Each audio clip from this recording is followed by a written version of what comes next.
தேவேந்திர குல மக்கள் அனைவருக்கும் எனது வணக்கத்தை தெரியப்படுத்திக் கொள்கிறேன். நான் மாரிராஜ் துபாயிலிருந்து.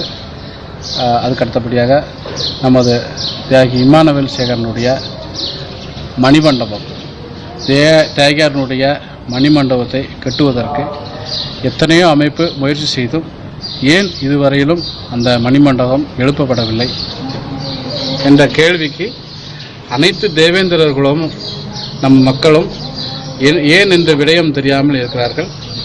நாம் தேவேந்திர குல அமைப்புகளாகிய அனைவரும் ஏன் இதுவரைக்கும் இதுக்கு ஒரு வகையான ஒரு முடிவுகள் எட்டப்படவில்லை என்பதை உலக தேவேந்திர குல மக்களுக்கு அனைவருக்கும் இதை எடுத்து உரைக்க வேண்டும்.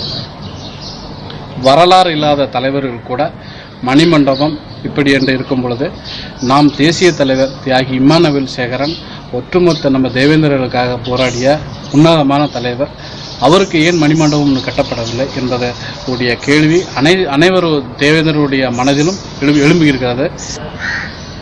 தேவேந்திர குல தலைவர்கள், தேவேந்திர குல சமுதாயத்தினுடைய ஒப்பற்ற தலைவர்கள் இதற்கு முதல் படியாகவே அனைவரும் இணைந்து இந்த ஒரு விஷயத்தில் நமது தேவேந்திர குல சமுதாயத்தினுடைய சின்னமான தியாகியருடைய அந்த மணிமண்டபத்தை கட்டுவதற்காக ஒருங்கிணைக்க வேண்டும்.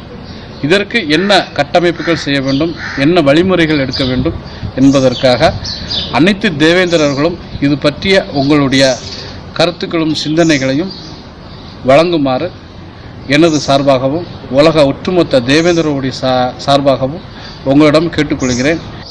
தேவேந்திரர்கள் எந்த கட்சி அமைப்பை சார்ந்திருந்தாலும், சமுதாய கட்சி அமைப்பு சார்ந்திருந்தாலும், இந்த ஒரு விஷயத்திற்காக, அதாவது தியாகியாரனுடைய மணிமண்டபம் கட்டுவதற்காக அனைவரும் ஒருமித்த கருத்தோடு தியாகியாரனுடைய இந்த மணிமண்டப கட்டும் பணியை நாம் முன்னின்று நடத்தி நம்மளுடைய பங்கை கண்டிப்பாக அந்த மணிமண்டபம் கட்டுவதற்காக அளிக்கப்பட வேண்டும். அனைத்து தேவேந்திரர்களும் இதற்காக தங்களுடைய பொருள் உதவி மற்றும் தங்களுக்கு தெரிந்த சிந்தனைகளை வழங்கி இந்த ஒருங்கிணைப்பை யார் முன்னின்று நடத்துவது என்று தீர்மானித்து இந்த வருடத்திற்குண்டான அந்த தியாகியாரனுடைய மணிமண்டபத்தை கட்டி முடிப்பதற்கான வேலைகளை கண்டிப்பாக தொடங்க வேண்டும். இதற்கு எவ்வளவு பெரிய தடை வந்தாலும் அனைத்து தேவேந்திரர்களும் ஒட்டுமொத்தமாக நின்று அதை தவிடுபடியாக்கி நம்மளுடைய அந்த இதையே கண்டிப்பாக அதனுடைய லட்சியத்தை முடிக்க வேண்டும். நன்றி.